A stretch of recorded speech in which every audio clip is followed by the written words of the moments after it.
Hi, and welcome to Margin Notes, the podcast where we break down big ideas from powerful books. Today, we're diving into two surprisingly practical guides: Roy Lilly's How to Deal with Difficult People Fast and Alan Barker's How to Improve Your Communication Skills. We'll explore why workplace conversations often go sideways, how to deal with tricky personalities, and what it really takes to build better conversations. From managing conflict to reading communication styles.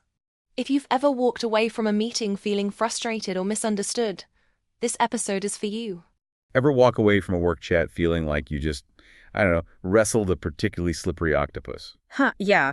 Or you're in a meeting and your ideas just seem to vanish into thin air. Exactly. It happens all the time, right? Yeah. But what's really interesting is if you start to understand why those conversations go weird and how to actually communicate better, well, it gives you some surprisingly solid ways to handle things. Absolutely. Those moments are super common, and often our first reaction is just, dealing with the surface stuff. But if we can dig a bit deeper, understand the dynamics, how we're communicating, it really opens things up.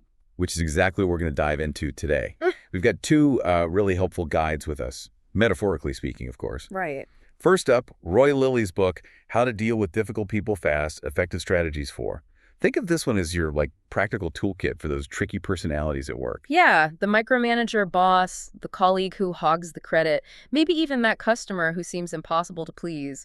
Lilly covers them. And then, complementing that sort of hands-on advice, we've got Alan Barker's How to Improve Your Communication Skills. And Barker, he really lays down the fundamentals.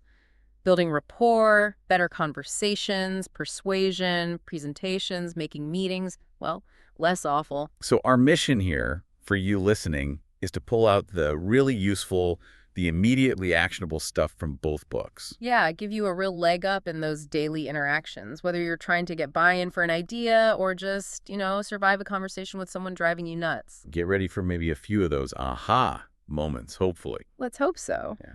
So starting with this idea of difficult behavior, Lilly makes this really interesting point. He says, look, these people can be frustrating, sure, but their actions often come from a pretty consistent place. Okay, which is? Their own needs, their own priorities. It's often less about you personally and more about what's going on inside their head. Okay, let's unpack that a bit. So instead of getting totally bogged down trying to change someone's personality, which, let's face it, rarely works. Right, usually futile. Lily's saying, focus on understanding their patterns, like how they usually react. Exactly. Because they are predictable, in a way. If you understand the pattern, you can adjust how you interact to get a better result for you and maybe for the situation overall. He even talks about 7 common types of difficult people. It's like a framework for spotting these patterns. Yeah, we don't need to list them all now, but it's a useful mental shorthand. We can definitely bring them up when we talk about specific strategies later on, like, oh, that sounds like Lily's nitpicker type. Gotcha. And it's important to remember, like Lilly says, everyone is difficult for someone.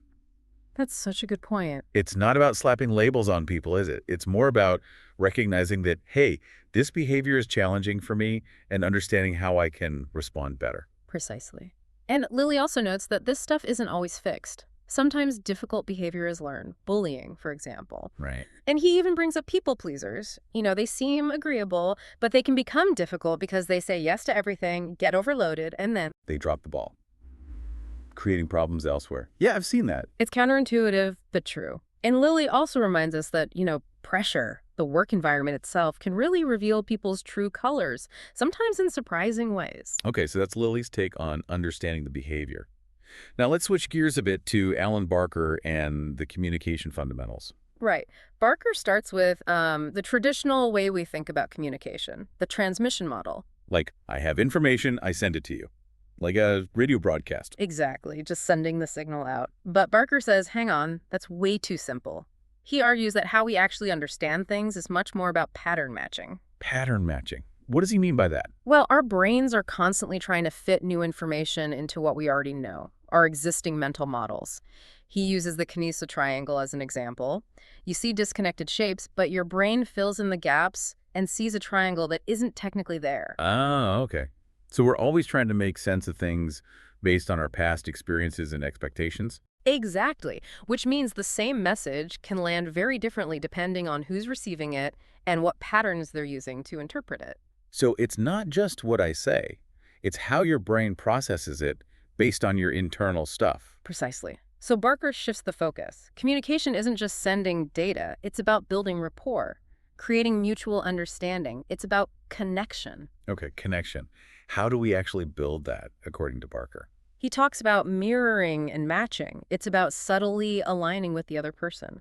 Your posture, your tone of voice, maybe even some of the words you use. Ah, I've heard of this. But you have to be careful, right? You don't want to look like you're mimicking them or being weird. Oh, absolutely. Barker stresses it has to be subtle and genuine. You wouldn't mirror negative stuff, like someone being angry or defensive. That would just make things worse. The aim is connection, making them feel comfortable, on the same wavelength. Makes sense. Okay, so we've got Lilly on understanding tricky behaviors and Barker on how communication actually works, focusing on rapport. Now, let's get practical. How do we handle those tricky interactions using ideas from both? Conflict seems like a big one. Huge. And Lilly gives us a really straightforward way to think about it. He says conflict usually boils down to two things. Okay. One, the actual objective differences, what people want, what they believe, the facts of the situation. Two, the emotions, the feelings wrapped up in those differences. So the what's and the how it feels. Pretty much. And he outlines 5 basic reactions people have. Put it off, just put up with it, compromise, keep fighting, or collaborate. And collaboration is the ideal, I guess. Finding a win-win. Yeah, that's the goal, but Lily's realistic. It often takes the most time and patience. You both have to be willing to work at it. And Lilly really emphasizes dealing with the emotional side, doesn't he? He mentions the South African Truth and Reconciliation Commission, which is obviously an extreme example, but it shows how vital acknowledging pain and emotion is to actually moving on. Absolutely. And on a more day-to-day level, he highlights using the word we. Such a simple shift. How does that help? It creates shared ownership. Instead of your report was late, it's we need to figure out how we can meet these deadlines. Takes the blame out, makes it a shared problem. Ah, right. Less accusatory. More collaborative from the start. Exactly. And Lilly also pushes for brainstorming solutions together. Get everyone involved in finding the way forward. Don't just impose something. And a crucial point, probably from both of them, is keep it about the issue, right? Don't make it personal. Absolutely critical. Lilly says if it gets personal, you have to steer it back. Gently, firmly, back to the problem we're trying to solve. Barker echoes this in his work on tough conversations. Respect the person, even if you strongly disagree with their stance or behavior. Okay, let's try applying this.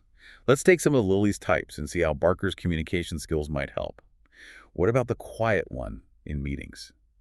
Lilly wonders, are they shy? Bored? What's going on? This ties right into Barker's chapter on group conversations. He talks about the leader's role in creating an environment where everyone feels okay contributing, making space for those quieter voices. So actively drawing them out, maybe? Yeah, or maybe catching them outside the meeting. Lilly mentions management by wandering around. Sometimes you find out more informally about why someone's quiet. Good point. Yeah. What about the stubborn or independent one? Willie says, encourage initiative, but you have to tackle willfulness. Barker's advice on asking quality questions seems key here. Chapter 4 stuff. Instead of just saying, no, that won't work, try to genuinely understand why they're digging their heels in. Like, help me understand your thinking on this. Exactly. Listen to their reasons. You might find common ground or help them see a different angle without just shutting them down. Respect their independence while guiding them. Okay. How about the clock watcher? The person who seems unmotivated. Lilly suggests there might be deeper issues you need to kind of go back to the floor and see. That aligns perfectly with Barker's emphasis on active listening and treating the speaker as an equal. Chapter 4 again. Really listen. Maybe they're bored, maybe they're overwhelmed, maybe something's going on outside work, like Lilly suggests. You won't know unless you listen properly. Right. Now, this one should be fun. The egotistical person. Boss, colleague, employee. Lilly gets very tactical here. Flatter the boss a bit. Focus on team results with employees, demand facts from the know-it-all colleague. Yeah, Lily's very practical, and you can connect this to Barker's communication styles from Chapter 11. An egotistical colleague might have a strong expressive style, maybe. Asking for facts appeals more to an analytical style, with the boss maybe appealing to their sense of status. Their ethos, as Barker puts it, can work if you can do it authentically. It's about adapting your approach. Okay, then there's the aggressive person or the bully. Lilly has a whole list of strategies. Deflect blame if a project's doomed, find allies, turn their criticisms back into questions. Use we, admit your own mistakes if relevant, don't be a victim, focus on the issue. Yeah, lots of defensive tactics. How does that mesh with Barker? Well, Barker's approach to tough conversations in Chapter 9 is maybe a bit different. He focuses more on understanding the underlying needs that might be driving that aggression. Things like needing to feel competent or in control or connected. He stresses trying to maintain respect for yourself and, ideally, for them, even while addressing the problematic behavior. So Lilly's more tactical defense, Barker's more about understanding the underlying psychology. Kind of, yeah. Though both agree on focusing on the issue, not the person. And Lilly rightly flags cyberbullying as serious, needing clear policies and documentation. Definitely. Okay, moving on. The nitpicker, or perfectionist. Lilly says, recognize they need achievement, so make sure your work is flawless when dealing with them, help them with time management, frame things within rules. And Barker's advice on giving positive feedback, again from Chapter 4, could be useful here. Start with what is good, what does meet the standard, before suggesting tweaks. Highlighting the rules or standards, as Lilly suggests, appeals to their need for precision, maybe a functional or analytical style in Barker's terms. We could really spend all day on Lilly's types. But you can see the pattern. Combine Lilly's specific tactics with Barker's broader communication principles. Like with the gossiper, Lilly says, stick to facts, confront quickly. Barker talked about how negative stories undermine trust. They fit together. Exactly. Or the difficult customer. Lilly focuses on clear communication, sympathy without admitting fault, taking notes, agreeing actions. That all relies on Barker's core skills: active listening, empathy, building rapport even under pressure. What about difficult people? Bad emails, unclear messages. Lilly gives specific email etiquette tips, which are so needed, and he touches on that work-life blur with remote work, which Barker also notes as a challenge for virtual communication. Again, clear communication principles apply. And people struggling with change. Mm-hmm. Lilly's socially awkward cast-off, he says talk, listen, reassure. Which ties straight into Barker's advice for managing group conversations during uncertainty, making people feel heard and secure. Absolutely. Yeah. Okay, let's shift focus more squarely onto Barker's advice for improving our own communication skills. Active listening seems foundational. Oh, definitely. Chapter 4 is huge. He breaks it down. Pay real attention, treat them as an equal, make them feel comfortable, encourage them, ask good questions, don't hog the conversation, give positive feedback. It's about truly getting what they're saying, not just waiting to talk. And persuasion. That's a big one. Yeah, Barker brings in Aristotle ethos, logos, pathos, your credibility, your logic, your passion, plus practical stuff. Know your core idea, structure it logically, use the right style, make it memorable, deliver it well. He also talks about storytelling, which Lilly doesn't really cover. Right, the power of narrative. Choose your message, create relatable characters, build a plot. He even suggests that simple but therefore structure to shape a story quickly. Great for explaining things or persuading. And presentations. Always nerve-wracking for some. Barker offers solid advice. Structure, ethos, logos, pathos again, or a story. Visuals, less text, more impact. And managing nerves.